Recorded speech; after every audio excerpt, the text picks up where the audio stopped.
Kerala engineering entrance എക്സാമിന് ഫിസിക്സിൽ നിന്ന് മുൻ വർഷങ്ങളിൽ ചോദിച്ചിട്ടുള്ള കുറച്ച് സെറ്റ് ഓഫ് ക്വസ്റ്റ്യൻസും അതിന്റെ ആൻസേഴ്സും ആണ് നമ്മൾ സോൾവ് ചെയ്തുകൊണ്ടിരിക്കുന്നത്. ഇന്ന് നമുക്ക് അടുത്ത ഒരു സെറ്റ് ഓഫ് ക്വസ്റ്റ്യൻസ് നോക്കാം. അതിലെ ഫസ്റ്റ് ക്വസ്റ്റ്യൻ ഇതാണ്: A train sounds it's whistle as it approaches an observer standing at A point near the track. The observer measures a frequency of 216 Hz as the train approaches and a frequency of 184 Hz as the train leaves. What is the frequency of its whistle? So, ഒരു observer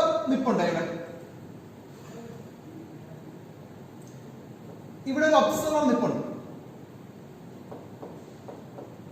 പുള്ളിയുടെ അടുത്തേക്ക് ഒരു train വരുവാണ്. അപ്പൊ ഇവിടെ നിന്ന് വരുന്ന sound അതിന്റെ ഫ്രീക്വൻസി അപ്രോച്ച് ചെയ്യുമ്പോൾ അവിടുത്തെ ഫ്രീക്വൻസി എന്ന് പറയുന്നത് 216 ഹെർട്സ് ആണ് ഫ്രീക്വൻസി. ഇയാളെ ലീവ് ചെയ്ത് ട്രെയിൻ പോയി കഴിയുമ്പോൾ അയാൾക്ക് എക്സ്പീരിയൻസ് ചെയ്യുന്ന ഫ്രീക്വൻസി എന്ന് പറയുന്നത് F2 എന്ന് ഞാൻ നോട്ട് ചെയ്യുന്നു, which will be equal to 184 hertz എന്നാണ്. ഇവിടുത്തെ അപ്പാരന്റ് ഫ്രീക്വൻസി 216 ഹെർട്സ് ആണ്. ഇവിടുത്തെ അപ്പാരന്റ് ഫ്രീക്വൻസി എന്ന് പറയുന്നത് 184 ഹെർട്സ് ആണ്. ഇനി അപ്പാരന്റ് ഫ്രീക്വൻസി കാൽക്കുലേറ്റ് ചെയ്യുന്ന എക്സ്പ്രഷൻ എന്താ നമുക്കറിയാം. Actual frequency into V minus V S. ഇവിടെ V മൈനസ് വി എസ് വരാൻ കാരണം അപ്രോച്ച് ചെയ്യാണ്. ഒബ്സർവറിനെ അപ്രോച്ച് ചെയ്യുമ്പോൾ ട്രെയിനിന്റെ ഡയറക്ഷൻ ഇതാണ്.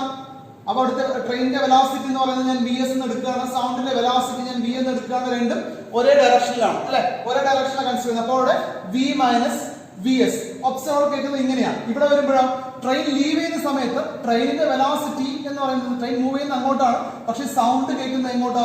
സൗണ്ട് ട്രാവൽ ചെയ്യുന്നത് ഇങ്ങോട്ടേക്കാണ്. അപ്പൊ ഇവിടെ എന്ത് വരും? V പ്ലസ് വി എസ് എന്ന് വരും. ഓർമ്മിക്കുക, apparent frequency when the train approaches the observer it is actual frequency into V divided by V minus Vs, and when it leaves the observer F2 is equal to F into V divided by Vs. ഈ രണ്ട് എക്സ്പ്രഷനും important ആണ്. ഇനി take this as equation 1 and this as equation 2. Equation 2 divided by 1, equation 2 divided by 1 ചെയ്യുമ്പോൾ F2 divided by F1 ആണ് അല്ലെ. ചെയ്യുമ്പോൾ ഇവിടുത്തെ frequency ഈ ഫ്രീക്വൻസിയും ആക്ച്വൽ ഫ്രീക്വൻസി അവിടെ ക്യാൻസൽ ആയി പോകും. കാരണം ആക്ച്വൽ ഫ്രീക്വൻസി അവിടെ സെയിം ആണ്. V minus V S divide by V plus V S. ഇതെങ്ങനെ വന്നു? ഇത് രണ്ടും ഡിവൈഡ് ചെയ്യുമ്പോൾ ഈ V പ്ലസ് വി എസ് എന്ന് പറയുന്ന ഡിനോമിനേറ്റർ തന്നെ ഉണ്ടാവും. V മൈനസ് വി എസ് എങ്ങനെ വരും? Divide by V minus V S എന്നല്ലേ. ഇവൻ നേരെ കയറി മുകളിലോട്ട് വരൂലേ, V ക്യാൻസൽ ആയി പോയിട്ട്. അപ്പോൾ അവിടെ എക്സ്പ്രഷൻ എങ്ങനെ വരും? V minus V S the whole divide by V plus V S. V minus F2 ന്റെ വാല്യൂ നമുക്കറിയാം. ക്വസ്റ്റ്യനിൽ പറഞ്ഞിട്ടുണ്ട് എത്രയാ? F2 is equal to 184 hertz എന്ന് ക്വസ്റ്റ്യനിൽ പറഞ്ഞിട്ടുണ്ട്.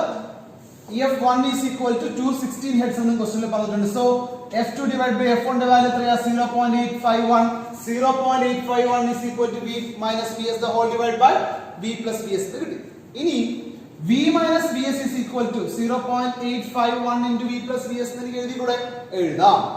From that V യുടെ ടേംസ് എല്ലാം ഒരു സൈഡ് കൊണ്ടുവരിക, Vs ന്റെ ടേംസ് എല്ലാം ഓപ്പോസിറ്റ് സൈഡ് കൊണ്ടുവരിക. LHS ലോട്ട് V കൊണ്ടുവന്നു, RHS ലോട്ട് Vs ന്റെ ടേംസ് കൊണ്ടുവന്നു. അപ്പോൾ അങ്ങനെയാണെങ്കിൽ ഇവിടെ എക്സ്പ്രഷൻ എങ്ങനെയാവും?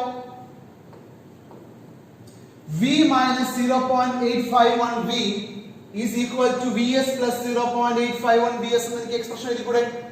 സോ ഇതിൽ ഞാൻ ഇനി അടുത്ത് കൊടുക്കാൻ പോകുന്നത് V എന്ന് വെച്ചാൽ എന്താണെന്ന് ഇവിടെ പറഞ്ഞു, സൗണ്ട് ആണ് എന്നുള്ള കാര്യം പറഞ്ഞു അല്ലെ. വെലോസിറ്റി ഓഫ് സൗണ്ട് എന്ന് പറയുമ്പോൾ എത്രയാ? 340 മീറ്റർ പെർ സെക്കൻഡ് ആണ് വെലോസിറ്റി ഓഫ് സൗണ്ട്.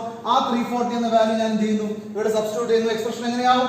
340 into 0.149, അതായത് V into 1 minus 0.81. 1 minus 0.851 എന്ന് പറയുമ്പോൾ 0.149 എന്ന് കിട്ടും. is equal to Vs into ഇവിടെ വരുമ്പോഴോ 1 plus 0.851 എന്നല്ലേ വരുന്നത്. 1 plus 0.851 അപ്പോൾ എന്താ? 1.851. ഈ ഇക്വേഷൻ സിംപ്ലിഫൈ ചെയ്യുമ്പോൾ എനിക്ക് Vs ന്റെ വാല്യൂ കിട്ടും. Vs is equal to 27.36 meter per second എന്ന് പറയും. പക്ഷെ ക്വസ്റ്റ്യനിൽ കണ്ടുപിടിക്കാൻ പറഞ്ഞിരിക്കുന്നത് Vs അല്ല. What is the frequency of the whistle? What is the frequency of its whistle? ആ വിസിലിന്റെ ഫ്രീക്വൻസി, അവിടെയുള്ള ആക്ച്വൽ ഫ്രീക്വൻസി എത്രയാണ് എന്നുള്ള കാര്യമാണ് ക്വസ്റ്റ്യനിൽ കാൽക്കുലേറ്റ് ചെയ്യാൻ പറഞ്ഞിരിക്കുന്നത്. ആക്ച്വൽ ഫ്രീക്വൻസി കണ്ടുപിടിക്കാൻ എങ്ങനെ കണ്ടുപിടിക്കാൻ പറ്റും? F1 is equal to F into V divided by Vs ആണെന്നുണ്ടെങ്കിൽ from that F is equal to F1 into V minus Vs the whole divided by V എന്ന് എനിക്ക് എഴുതി കൂടെ. ഇവിടെ നിന്ന് F1 is equal to F into V divided by V minus Vs ആണെങ്കിൽ F is equal to F1 into V minus Vs the whole divided by V എന്ന് എനിക്ക് എഴുതാലോ. ഇവിടെ എനിക്ക് F1 ന്റെ വാല്യൂ എനിക്ക് അറിയാം. എത്രയാ? 216 ആണ് F1 ന്റെ വാല്യൂ എന്ന് പറയുന്നത്. V minus Vs, V യുടെ വാല്യൂ 340 ആണ്. Vs ന്റെ വാല്യൂ ഇവിടെ കിട്ടി അല്ലേ? ട്രെയിനിന്റെ സ്പീഡ് എനിക്ക് ഇവിടെ കിട്ടി, വെലോസിറ്റി എനിക്ക് ഇവിടെ കിട്ടി 27.36. സിംപ്ലിഫൈ ചെയ്യുമ്പോൾ എനിക്ക് എത്ര കിട്ടി? 199.65 എന്ന് എനിക്ക് സോൾവ് ചെയ്യുമ്പോൾ കിട്ടുന്നു. 199.65. ഓപ്ഷൻ നോക്കിയേ. 210, 190, 205, 202, 200 ഹെർട്സ് എന്നാണ് നടക്കുന്നത്. അപ്പോൾ ഈ 199 നിയർ ബൈ ആയിട്ടുള്ള വാല്യൂ ഏതാ? Option E is the right answer. നമുക്ക് ഇനി അടുത്ത ക്വസ്റ്റ്യൻ നോക്കാം. Consider two current carrying conductors separated by a distance. Which one of the following statement is true? Current carrying conductor എന്ന് മാത്രമേ പറഞ്ഞിട്ടുള്ളൂ. ഞാനിവിടെ രണ്ട് കറണ്ട് ക്യാരിയിങ് കണ്ടക്ടർ വരയ്ക്കുകയാണ്. അതിന് ഒരു ഡി ഡിസ്റ്റൻസ് ഓഫ് സെപ്പറേഷനിൽ ഞാൻ പ്ലേസ് ചെയ്തിട്ടുണ്ട്. ഈ ഒരു കണ്ടക്ടറിനകത്തൂടെ കറണ്ട് പോകാൻ പറ്റുന്ന പോസിബിലിറ്റീസ് എന്ന് വെച്ചാൽ എങ്ങനെയായിരിക്കും? രണ്ടിലും ഒരേ ഡയറക്ഷനിൽ കറണ്ട് പോകുന്ന ഒരു കണ്ടീഷൻ വരാം. അതുപോലെ തന്നെ രണ്ടിലും ഇപ്പൊ ഡി ഡിസ്റ്റൻസ് ഓഫ് സെപ്പറേഷൻ ആണെന്നുണ്ടെങ്കിൽ ഓപ്പോസിറ്റ് ഡയറക്ഷനിൽ കറണ്ട് പോകുന്ന ഒരു കണ്ടീഷൻ വരാം. അങ്ങനെ രണ്ട് കണ്ടീഷൻ. ഫസ്റ്റ് ആദ്യത്തെ കേസ് എടുത്തു കഴിഞ്ഞാൽ ഒരേ ഡയറക്ഷനിലായിരിക്കും. രണ്ടാമത്തെ കേസ് പറയുമ്പോൾ ഓപ്പോസിറ്റ് ഡയറക്ഷനിലായിരിക്കും. നമ്മൾ പഠിച്ചിട്ടുണ്ട് കറണ്ട് ഒരേ ഡയറക്ഷനിൽ പോയി കഴിഞ്ഞാൽ കറണ്ട് ഫ്ലോ ചെയ്യുന്നത് എ എന്നും ബി എന്നും രണ്ട് കണ്ടക്ടർ ആണെങ്കിൽ ഈ കണ്ടക്ടറിലൂടെ കറണ്ട് ഫ്ലോ ചെയ്യുന്നത് ഒരേ ഡയറക്ഷനിലാണെങ്കിൽ അവിടെ എന്ത് സംഭവിക്കും? There will be an attraction.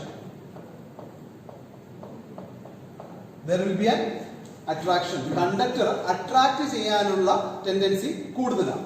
അതല്ല ഓപ്പോസിറ്റ് ഡയറക്ഷനിലാണെങ്കിൽ അവിടെ എന്ത് സംഭവിക്കും? റിപ്പൽഷൻ സംഭവിക്കും. കറണ്ട് കണ്ടക്ടറിലൂടെ ഫ്ലോ ചെയ്യുന്നത് ഓപ്പോസിറ്റ് ഡയറക്ഷൻ ആണെന്നുണ്ടെങ്കിൽ അവിടെ രണ്ട് കണ്ടക്ടേഴ്സ് തമ്മിൽ ഉണ്ടാവുന്നത് റിപ്പൽഷൻ ആയിരിക്കും. സെയിം ഡയറക്ഷൻ ആണെങ്കിൽ അട്രാക്ഷൻ ആയിരിക്കും. നമുക്ക് ഇനി ഓപ്ഷൻ നോക്കാം. First option, current flowing in the same direction will lead to repulsion. ഒരേ ഡയറക്ഷനിൽ പോയി കഴിഞ്ഞാൽ അവിടെ റിപ്പൽഷൻ ആണോ സംഭവിക്കുന്നത്? അല്ല, അവിടെ അട്രാക്ഷൻ സംഭവിക്കുന്നത്. തെറ്റ്. രണ്ടാമത്തെ option, current flowing in opposite direction will lead to attraction. Opposite direction current flow ചെയ്യുമ്പോൾ അവിടെ റിപ്പൽഷൻ ആണ് സംഭവിക്കുന്നത്. അട്രാക്ഷൻ ആണോ? അല്ല, ആ ഓപ്ഷനും അല്ല. The conductor will always attract each other. Conductor എപ്പോഴും അങ്ങോട്ടും ഇങ്ങോട്ടും അട്രാക്ട് ചെയ്യോ? ഇല്ല. കറണ്ട് ഒരേ ഡയറക്ഷൻ ആണെങ്കിൽ മാത്രമേ അവിടെ എന്ത് സംഭവിക്കുള്ളൂ? അട്രാക്ട് ചെയ്യുള്ളൂ. അപ്പൊ ഇതുമല്ല. The conductor will always repel each other. Conductor എപ്പോഴും റിപ്പൽ ചെയ്യോ? ഇല്ല. ഓപ്പോസിറ്റ് ഡയറക്ഷനിൽ കറണ്ട് ഫ്ലോ ചെയ്യുകയാണെങ്കിൽ മാത്രമേ അവിടെ എന്ത് സംഭവിക്കുള്ളൂ? റിപ്പൽഷൻ സംഭവിക്കുള്ളൂ. ഇനി ഒരു ഓപ്ഷൻ ഉള്ളൂ, വെട്ടാനൊന്നും ഉണ്ടാവില്ല. Current flowing in the same direction will lead to attraction and opposite direction will lead to repulsion. ശരിയാണല്ലേ? കറണ്ട് ഒരേ ഡയറക്ഷനിൽ ഫ്ലോ ചെയ്ത് കഴിഞ്ഞാൽ അവിടെ എന്ത് സംഭവിക്കും? അട്രാക്ഷൻ സംഭവിക്കും. കറണ്ട് ഓപ്പോസിറ്റ് ഡയറക്ഷനിലാണ് ഫ്ലോ ചെയ്യുന്നതെങ്കിൽ അവിടെ എന്ത് സംഭവിക്കും? റിപ്പൽഷൻ സംഭവിക്കും. ഇമ്പോർട്ടന്റ് കോൺസെപ്റ്റ് ആണ്, ഓർമ്മിച്ച് വെച്ചേക്കുക. നമുക്ക് ഇനി അടുത്ത ക്വസ്റ്റ്യനിലോട്ട്. Dimension for pressure simple question ആണ്. Dimension for pressure is equal to ആണ് കാൽക്കുലേറ്റ് ചെയ്യാൻ പറഞ്ഞത്. പ്രഷർ ഈസ് ഈക്വൽ എത്ര? എന്താണ്? Force by area. ഫോഴ്സിന്റെ ഡയമെൻഷൻ നമുക്കറിയാം. എന്താ ഫോഴ്സിന്റെ ഡയമെൻഷൻ എന്ന് വെച്ച് കഴിഞ്ഞാൽ ml T⁻⁻² ആണ് ഫോഴ്സിന്റെ ഡയമെൻഷൻ. ഏരിയയുടെ ഡയമെൻഷൻ എന്ന് വെച്ചാൽ എന്താ? L² ആണ് ഏരിയയുടെ ഡയമെൻഷൻ. എല്ലും എല്ലും ക്യാൻസൽ ആയി കഴിഞ്ഞാൽ എന്ത് ഉണ്ടാവുള്ളൂ? ml⁻⁻1 T⁻². സിമ്പിൾ ആയിട്ടുള്ള ഒരു ക്വസ്റ്റ്യൻ ആണ്. Option B is the right answer. അപ്പൊ ഡയമെൻഷൻ അനാലിസിസിൽ ഇതുപോലെയുള്ള ഓരോ ഫിസിക്കൽ ക്വാണ്ടിറ്റീസിലെ ഡയമെൻഷൻ നോക്കി വെച്ചുകൊള്ളുക. ഒരു ക്വസ്റ്റ്യൻ എല്ലാ പ്രാവശ്യവും സ്ഥിരമായിട്ട് കാണുന്നു. അപ്പൊ അടുത്ത question, the magnitude of deceleration required for a body moving at a speed of 10 meter per second to come to complete halt at a distance of 100 meter is. ഇവിടെ displacement ക്വസ്റ്റ്യനിൽ പറഞ്ഞിട്ടുണ്ട്, വെലോസിറ്റിയെ മെൻഷൻ ചെയ്തിട്ടുണ്ട്, ആക്സിലറേഷനും മെൻഷൻ ചെയ്തിട്ടുണ്ട്. അപ്പൊ ഇത്രയും മൂന്ന് കാര്യങ്ങൾ mention ചെയ്തിട്ടുണ്ടെങ്കിൽ നമുക്ക് അറിയാവുന്ന റിലേഷൻ എന്ന് പറയുന്നത് v² is equal to u² plus 2as എന്ന റിലേഷൻ നമുക്കറിയാം അല്ലെ? v² is equal to u² plus 2as. ഇതിൽ v യുടെ വാല്യൂ, u ന്റെ വാല്യൂ ക്വസ്റ്റ്യനിൽ പറഞ്ഞിട്ടുണ്ട്. എത്രയാ? 10 മീറ്റർ പെർ സെക്കൻഡ് ആണ് എന്ന് പറഞ്ഞിട്ടുണ്ട്. അതുപോലെ തന്നെ ഡിസ്റ്റൻസ് s ന്റെ വാല്യൂ പറഞ്ഞിട്ടുണ്ട്. എത്രയാ? 100 മീറ്റർ ആണെന്ന് പറഞ്ഞിട്ടുണ്ട്. പിന്നെ എന്താ പറഞ്ഞേക്കുന്നത്? 10 metre per second to come to complete halt എന്ന് പറഞ്ഞിട്ടുണ്ട്. അപ്പൊ അങ്ങനെയാണെങ്കിൽ ഫൈനൽ വെലോസിറ്റിയുടെ വാല്യൂ എന്തായിരിക്കും? 0 ആയിരിക്കും. Acceleration a is equal to, ശരിക്കും ആക്സിലറേഷൻ ആണോ? അല്ല, കണ്ടുപിടിക്കാൻ പറഞ്ഞിരിക്കുന്നത് തന്നെ എന്താ? ഡീസിലറേഷൻ. മാഗ്നിറ്റ്യൂഡ് ഓഫ് ഡീസിലറേഷൻ ആണ് കണ്ടുപിടിക്കാൻ പറ്റുന്നത്. അപ്പൊ a is equal to എന്താ? -a ആണ്. ഇതൊക്കെ അങ്ങോട്ട് സബ്സ്റ്റിറ്റ്യൂട്ട് ചെയ്യുമ്പോൾ v² ന്റെ പ്ലേസിൽ 0, u² ന്റെ പ്ലേസിൽ 10² plus